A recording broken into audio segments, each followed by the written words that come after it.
Hey, Johnny and Linda and Tony are very good at their technical skill. They're rock stars. Let's make them the boss of people tomorrow and have them lead. Now they feel the pressure of now being a leader responsible for more, and instead of empowering, they put their thumbs down harder because that's all they know is to produce.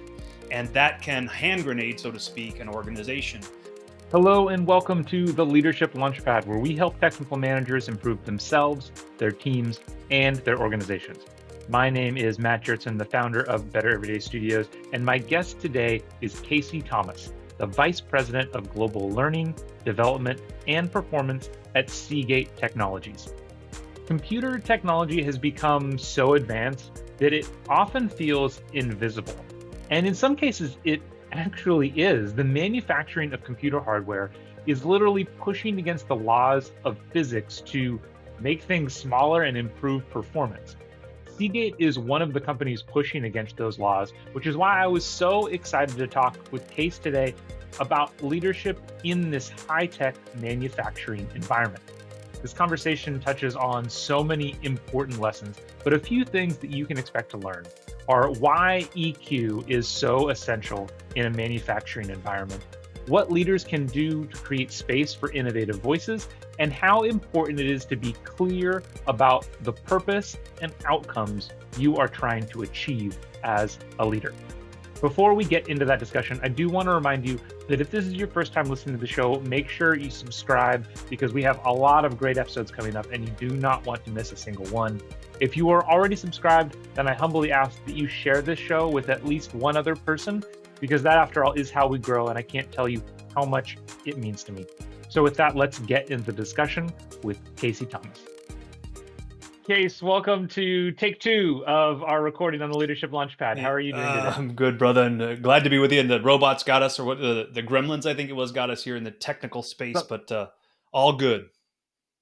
Something, yeah, but it's okay. We're talking about the technical space today anyway, so that's exciting.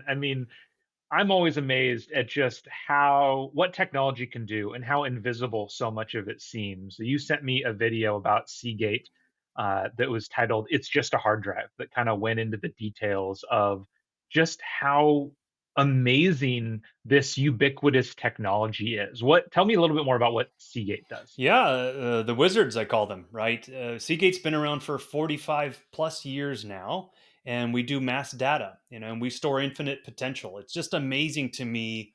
Um, we talk about purpose and why people do stuff. Well, Yeah, Seagate does yeah, mass data. So everything from the video you take at the football game to what NASA's doing to the creatives of the world and AI, there quietly in the background are Seagate's drives just spinning 24/7 in the cloud and doing what they do. So, what a cool thing to be part of that fabric where the products we create in high tech manufacturing, which doesn't exist much anywhere else on the planet, to be in an organization that impacts the universe every day. I just totally dig that. And that video actually makes my skin.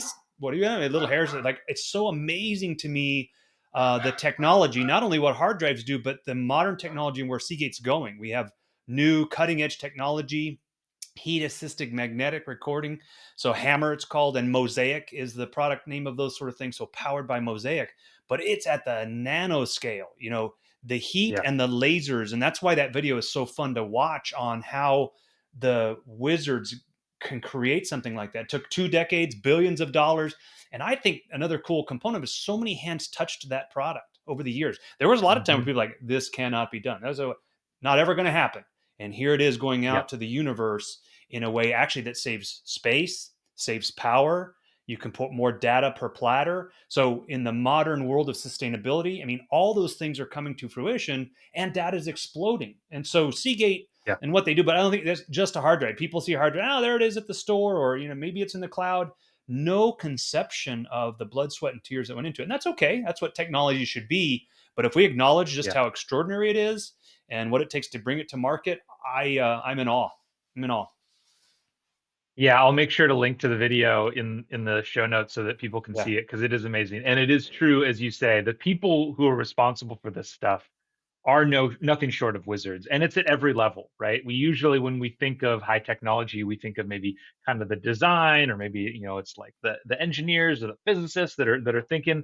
But at every step of the creation process, from the forethought of what's possible to the design of it, to the actual implementation, the technicians, the people working in the manufacturing centers. It's incredible. And I think that one of the things that makes me so interested, something that I saw a lot when I was at SpaceX, is this what leadership looks like in that kind of environment. Because uh, usually when we think about leadership development, I think a lot of times we think about something in an office, something that's relatively static, where it's a very different environment that SpaceX operates in, that Seagate operates in. Um, what's different about leadership in that environment? Yeah, leadership's leadership under one theory, right? And we're here to bounce stuff around to hopefully be Yeah. helpful to folks that listen in. And leadership's hard, no matter where you're doing it. It's a mantle, it's an honor, but it's hard. And I would contend it's getting harder in the modern world with people that can be remote or hybrid remote, and so much information, and things change so quickly in the business environment. It is different than days of past, but Yeah.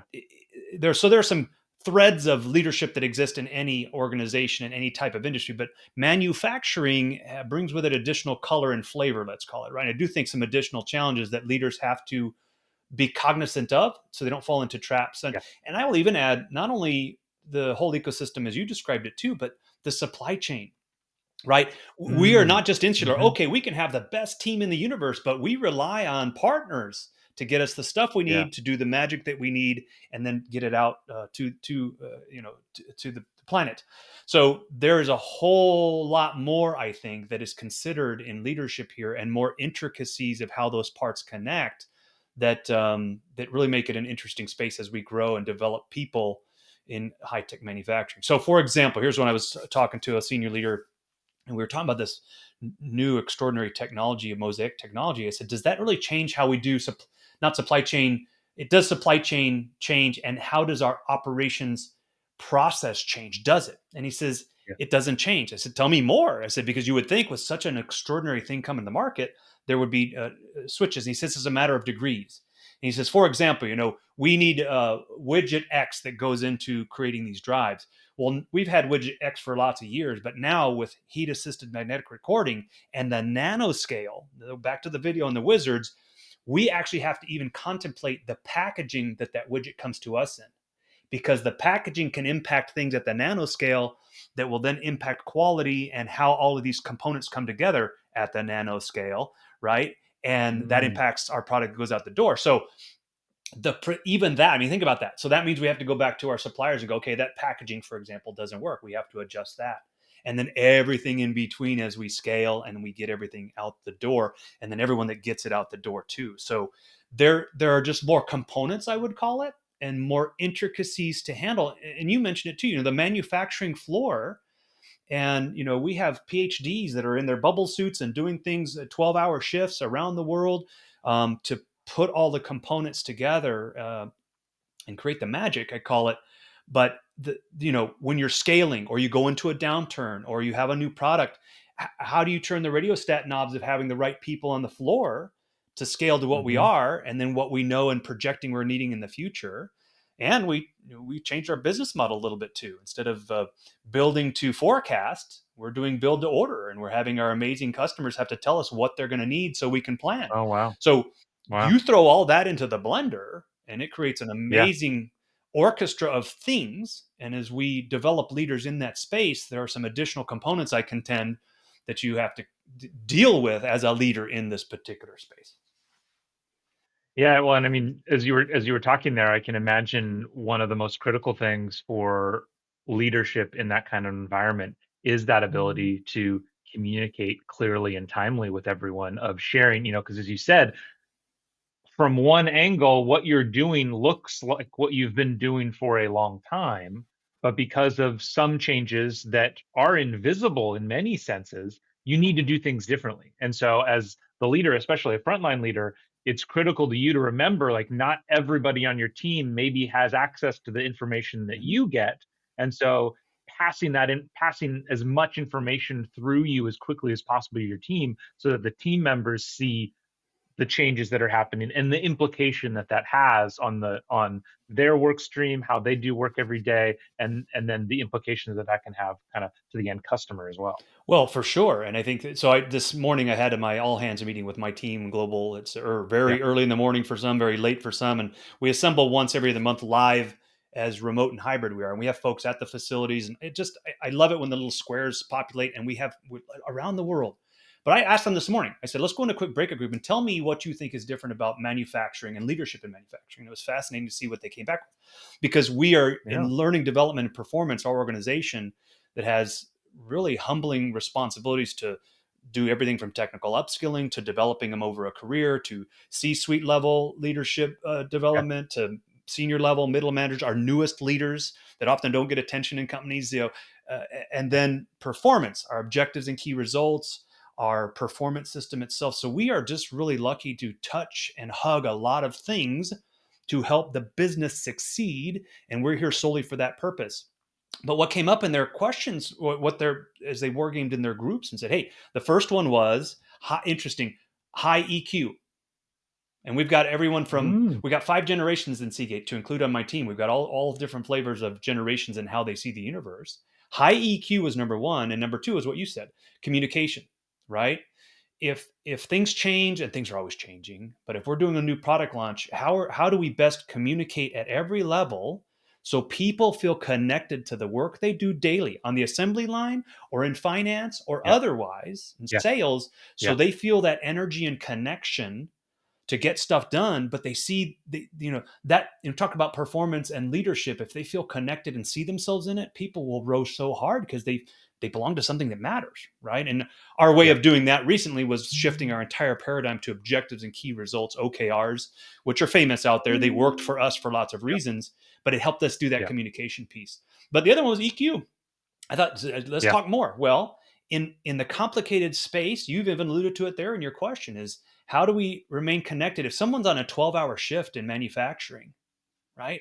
12 hours, and they're tired and they go home, and they're, how do you stay connected and honor and respect their work and what they do, and they're doing the kind of the same thing? How do you keep someone like that motivated? And they're key to our business, Yeah. right? And so there's, Yeah. just like any other business, all those factors mixed together and creating motivation. But I was very proud and not excited to see, and not surprised. At the end of the day, it is first, last, and always about the people. No matter what we do, what we push to the universe, whether product or software or anything else out there, in our view, it's about the people, and that includes the people that get our product out the door and our customer out there. And I like that we're talking in the space of EQ, up and down and Yeah. laterally. We're people trying to do the best Yeah. we can. And how do you make that entire all the echelons go in a way like this, in the symphony and the orchestra of Seagate? It's extraordinary to me to watch and be part of. I love how when you kind of define DQ, you defined it as connecting with people and like understanding them so that you can develop those strong relationships and honor them and motivate them. I'd be interested, what do you, since it was one of the first things that got called out, what do you all do to help develop that? Because I think that's one of the challenging things, especially in the technical space, is somebody's an individual contributor. And I mean, this is true anywhere. As an individual contributor, you're promoted because of your technical ability or your ability to act as an individual to get a job done. And then as soon as you get promoted, it's like everything's completely different. And it kind of doesn't, it's not about you to get things done. It's about how you work with people. What do you do to help, especially when people are first getting promoted, to help kind of develop that AQ, considering it's something that's maybe not valued that much before in somebody's career, but now it's like such an essential Yeah. component of being successful as a manager? Yeah, I love that question, and it's a trap everyone can fall into. Hey, Yeah. Johnny and Linda and Tony are very good at their technical skill. They're rock stars. Let's make them the boss of people tomorrow and have them lead. Yeah. Okay, in one Yeah. logical sense, that makes sense, but no one is developing those people and that high talent that deserve leadership and are performing well. But it's a whole different ecosystem. They can be individual Yeah. contributor on Friday, and on Monday they have 10 humans they're responsible for, and then I'll even add to the flavor and the complexity is, then, if not equipped, they overpronate. Okay. They over Oh, control. interesting. Okay. Because now they feel the pressure of now being a leader responsible for more. And instead of empowering, they put their thumbs down harder because that's all they know is to produce. Yes. And that can Yes. hand grenade, so to speak, an organization. So Yeah. being aware of that, one, got to be aware of it and have honest conversations as leaders. By the way, it's everyone says that, but you got to be paying attention and Yeah. just get honest about it, right? And then two, we developed internally a course called New Leaders Essentials. I have instructional designers. We always go to the business. Hey, what do you need? And with the business, Hmm. we said, what do you think are the things we need? Let's say um, on the line that are most stressful for new leaders, and where do you see the seams and gaps? Because if we build this with the business, we're building what they need. So again, listening to understand. I'll come back to that in a second. But we then look deeper on the bench and go, okay, of your emerging leaders that you think have the skill and ability and are performing very well, let's start early and build those skill sets so that if you want to have a Friday to Monday change for that person, make them leader, they can lean in comfortably, calmly, and humanly connect with others instead of be stressed. And then when you're stressed, you tend to over control. So we build to that, and we build to it with the business because that's who we're here to support, and we leverage a Yep. whole lot of expertise to do that in our little piece of the universe. And then we also give, we're uh, you know, there's the contention, right? Our engineers different, how they see the world different. We're made of engineers, the wizards, right? Yeah. And Yeah. wizards see the Yeah. world through wizard goggles. All right. But wizards cannot do all the things they need to do if they're only in their goggle land. So which goggles are you wearing? How big's your aperture? And like our CEO says, the best stuff happens when you just get in a room with a bunch of very smart people and you duke it out, right? That's how the best innovation occurs. And you may not be, it's always friendly, but emotions can be high because strong opinion people that are wizards have strong, and that's good. And then we figure out the best stuff. That's why Seagate's still here, by the way. And that's why we can come to market with a brand new technology that blows everybody out of the water. But part of that is listening to understand, I guess, is one nugget that some people tend to forget. Listening to understand instead of listening to respond. Okay. High performing people that do well come with all the components of that. And that's good. You want high performing. But at some point, you have to transition from individual to organizational, right? The enterprise, as it were. And so we start talking about listening to understand just in your daily dialogues. Are you listening to hear what that person's saying? Or are you just listening because you want to turn around and do whatever your response is going to be?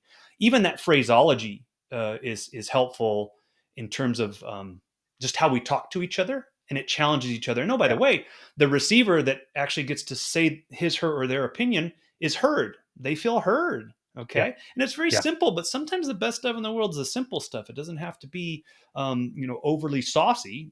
It's about people, and we all want to do well. And so, how do you create the conditions and the culture that allow for good conversations, hearty conversations? We take care of each other, and Seagate's very lucky. We don't have a whole lot of attrition necessarily, comparatively Hmm. speaking, because the Hmm. culture of the company, and culture eats strategy for breakfast kind of commentary. I've Yeah. seen that 1,000 times. Yeah. I've totally Absolutely. agreed. So Yeah. dialogue, conversation, even with OKRs, when we implemented it, it's not about data and how many things have you done. It's about of our few objectives and our key results that are outcome based. It's not that we're doing 300 things, yay you, but if those 300 things are not contributing to an outcome to be successful in high-tech manufacturing, we're way off kilter. That means we're focusing on a whole Mm. bunch of noise that gets in the way. So even our OKRs, and why we snagged hold of that particular methodology, is it's about conversations and ability to pivot if you need to, because things are Hmm. always changing. But one layer below that is space to give people permission to challenge. Everyone said, oh, think innovatively. Be an innovative thing. Okay, I Yeah. love it. That's jazz hands talk, and Yeah. I agree with it. But in the real world, okay, how do you actually do it? How do you Yeah. empower really smart people to challenge norms, to really say, you know Yeah. what? That Yeah. I don't know. That maybe what about this way? Because often the train's moving so fast, there may be a voice there, but if you don't create space for the voice to be heard, and we have a number of ways we do that, the the train keeps moving and you lose that innovation you didn't even know was there, right? That sort of stuff. So Yeah. I find joy in that. Our people and places structure, our organization in Seagate culture, we're so lucky to be in with the businesses, right? Some HRs are Yeah. over here, and we'll go to HR when we need a thing, and that can be perfectly fine. Depends on the culture of the company. Yeah. We tend to be in the foxhole for as a military. Yeah. We're in with, because if you're in with and you're rubbing elbows Yeah. and you have the trust, you can go next door and say, hey, what do you need? What is your Yes. gap and seam? And then we build to the gap and seam, and then everybody wins. And that is acutely Yeah. our charge in learning development performance, right? Now there's art, there's I like it. science, it's tough, it's bloody knuckles, not every day's perfect. You're dealing with humans, you're Mhm. dealing with all the things, but that's also the very space where you can have the most impact, right? Yeah. I want to come back to OKRs, but before we go there, you mentioned the creating space for innovative voices or for people to speak up, because I think that's really critical. It's like, everybody in the world is saying like we need to be innovative, how, we need to move faster, we need to try new ideas, but then they're focused on, well, but we've always done it this way, or to your point, the momentum. So what, maybe just one example, what is an example of how you make sure to create that space, or what is an example of something that a manager could do to create that space on their team so that people feel comfortable speaking up? Yeah. Well, one, just as an aside, you got to believe it. Okay. A lot of people take lip service and they go, oh, let's be innovative. But Mm, no, they don't really feel it. It's mm, not in their belly. And then they just go back to what they know because they have to perform and get stuff done. So if that's who you mhm. are, and I've seen leaders like that, own it. Be genuine and own it, but do not pretend. Some pretend, oh, let's do some innovation, and they give it lip service, and then the team wants to lean in and challenge norms, and then they get a face punch when they do so, so to speak. Okay, Yes. you've destroyed the culture of the organization. No one's ever going to want to lean in Yeah. because you said it, Yeah. but you didn't really live it. So one, just Yeah. and if it's not in you, I talk about people over many years. It's okay. Lead Yeah. organically. All right. Hopefully, it has a people component, and I share all the time. Um, you know, this is from the great Becky Halstead, who is a faculty for Thayer Leadership on heart and mind. And I really glommed onto this one. I'm a simple guy, don't remember much, but everything we decide, and she talks about it in a different way, it's some combination of heart and mind. Okay. If an organization, you have logic, you have mind, you got to get stuff done. Organizations must have logic and mind, otherwise they won't perform Yeah. well. At the same time, Yeah. there's some degree of combination of heart, the human part we've talked about. They are Yeah. never equal. Okay. So her challenge is, hey, if you can do some combination of heart and mind, they're never equal, then you're in the best space as a leader. So it's kind of getting to what you asked here. And if it's too much heart, that's also not good for an organization. Oh, we're just a bunch of hug units and rainbows and Mhm. unicorns. You Mhm. got to get Mhm. stuff done in the Mhm. modern world. You'll be eaten alive if you don't. So thinking about it Yeah. in those terms, and we use a particular tool from Thayer Leadership, who's a partner and helps us develop our leaders, our more senior leaders, and it's called the Leader's Intent. It has purpose, end state, and key tasks. Okay, and the reason I mentioned that Mm. particular tool is we've kind of baked that into the DNA. When you know your purpose, what do you? Why are we doing this thing? Why? What's our why? And if you know the end state, what does success look like? And then you know what the key tasks are. What are the key things we must do as a collective? When leaders give that a leader's intent to get this product out the door, for example, or this thing in the supply Yeah. chain, or this thing in finance, that tool allows, because they see the end state and they see why we're doing it, everything else below they can figure out on their own. So your wicked smart Yes. youngsters, it may be, by the way, an intern. I tend to do this a lot, and I'm amazed if you bring your talent to the table and let them have a voice, they will think of things you never would have thought of. I don't care how smart you are, how experienced you are, but if you create the room for them to use it, we've had multiple times over a career. I've actually one time said, I really don't know, senior guy, I don't know what to do here. And that brings in vulnerability and trust. I said, because a lot of people think the more senior you get, the more you got to know everything. You're the boss of stuff. And there's this weird, subtle pressure to know everything because you're the SVP of X, Y, or Z. The reality is, in today's modern business world, we need to give senior leaders permission to not know everything. You simply can't. And in fact, in my view, the inverse is more powerful. So when you go to a Yeah. team and say, "Hey, this one's complicated. This one's hairy. This one has multiple layers. I'm not quite sure what to do. I need us all to think about it." If you can do that and they feel you, again, there's the heart component.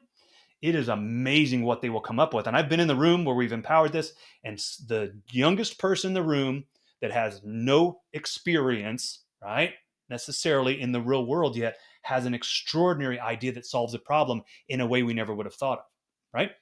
So Yeah. the leader's intent, as a tool, just one example, gives Yeah. permission for people to go from A to B in a crazy quilt sort of way when the old Yeah. ponies are wanting to go to A to B in a straight line. So that particular Yeah. tool, and Thayer can, if it resonates with folks, they can talk about it that way. But we've baked that one in because it's tangible. It makes sense with the mind, and it's a military tradition, as you know. It's used in all the Yep. services in different Yep. ways. That actually is something people can glom onto that creates the space for dialogue if it's done right.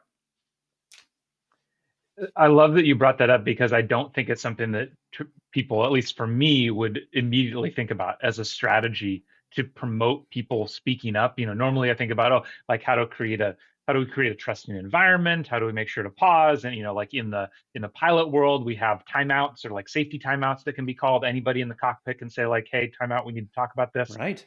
But it really is true that just clarity of purpose gives people more freedom, because the reason why so often people in lower ranks or in the lower rungs feel constrained or aren't sure how to act or how to move forward is because they don't they're not fully certain what the point is or what the objective is. And if they don't, then maybe even if they do reach out, if they do speak up, because they weren't sure what was supposed to happen, then what they suggest is just kind of totally off the mark because they don't have the right understanding, and so then they get slapped down, and then they feel like, oh well, I'm not supposed to bring my voice up, when really it that whole thing happened because it comes back to the leader of being clear what the point is so that people do, because it really is an empowering thing Yeah. to allow people that Very space. well said, right? If somebody knows, I would say, you want the end state because that's really another version of what does success look like.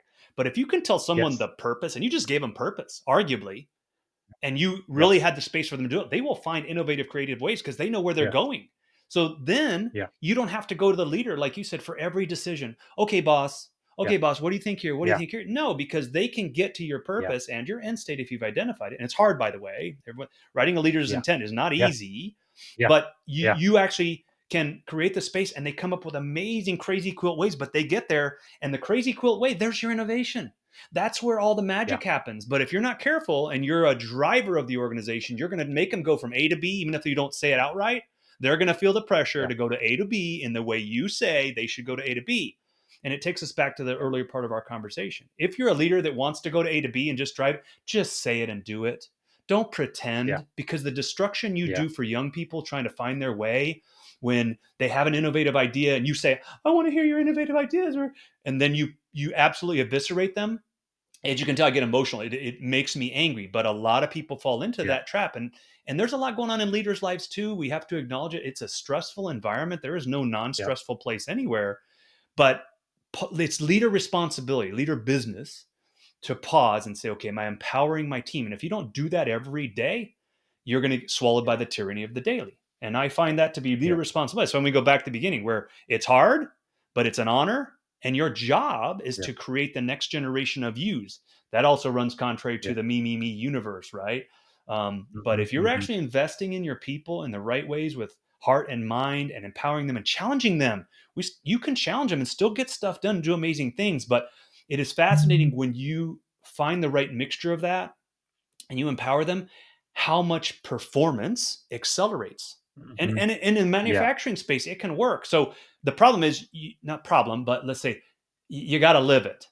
You just can't pay lip service to it and let's do a 30-minute PowerPoint every third week to talk about innovation. The modern world doesn't need that hoo-ha anymore.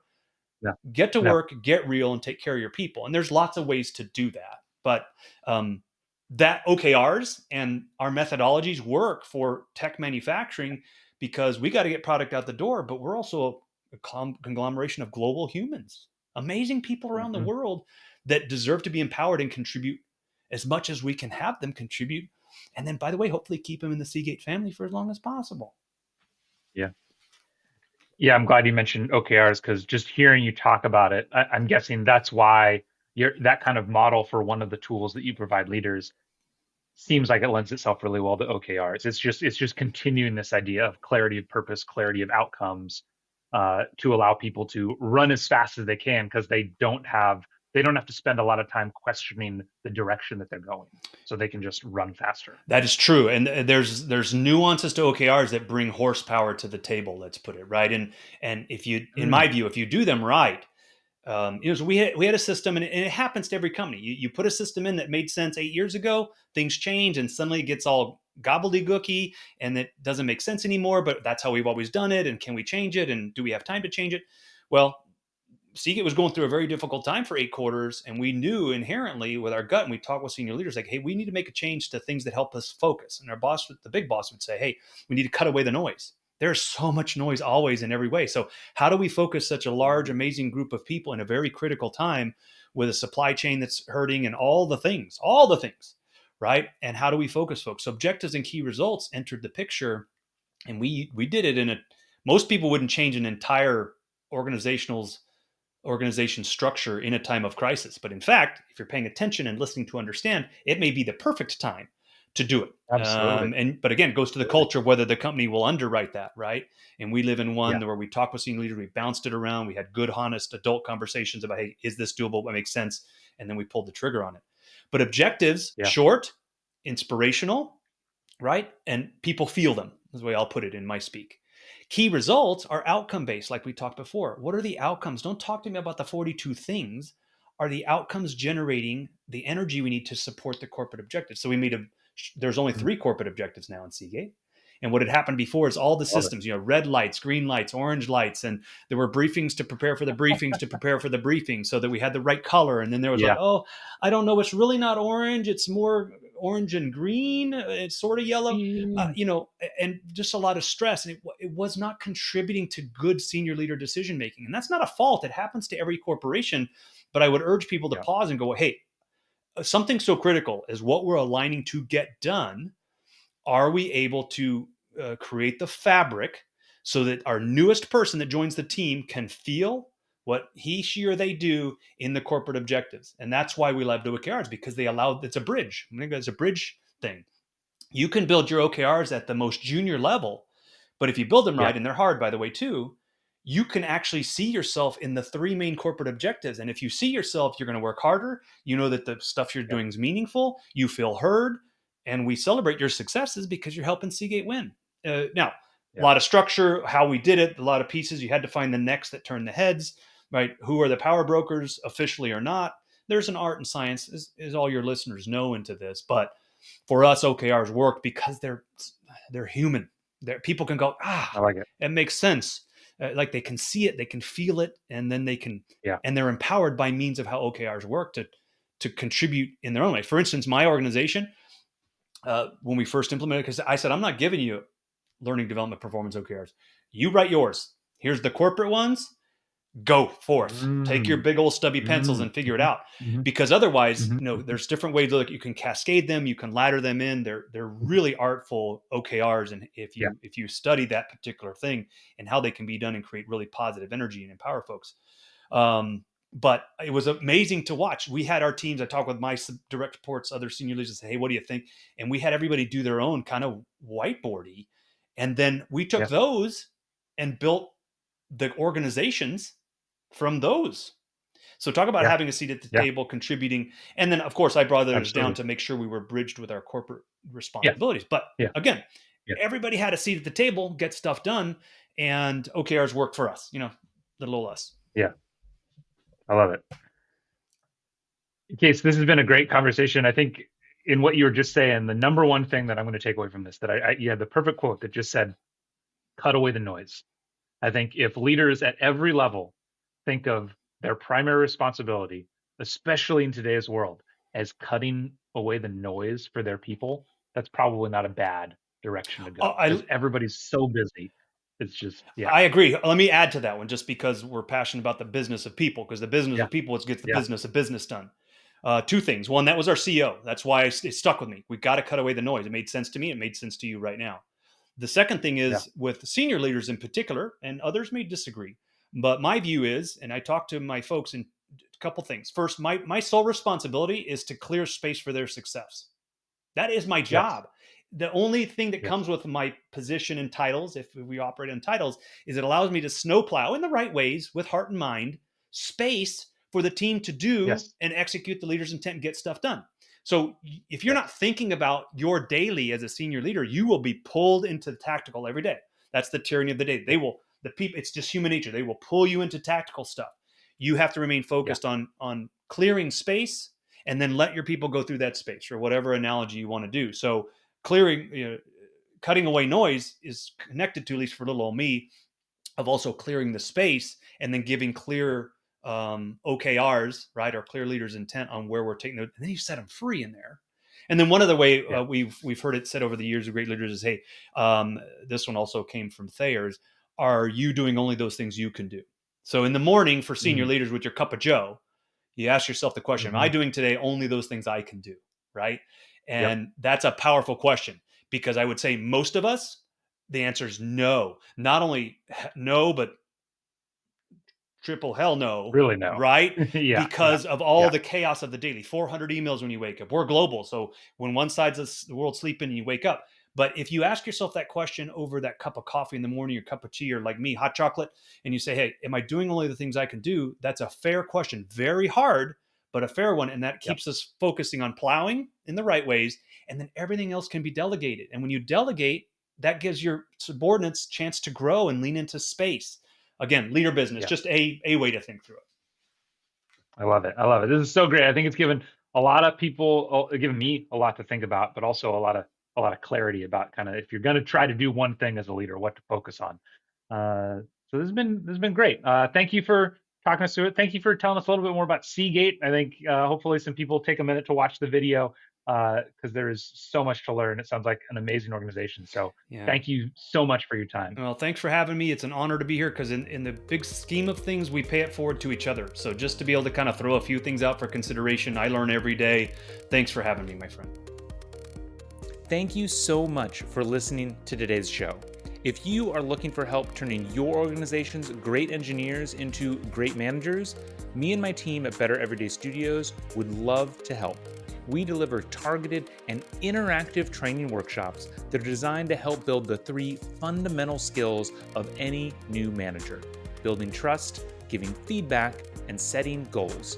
Reach out to me through matt@bettereverydaystudios.com so we can start making your organization better every day.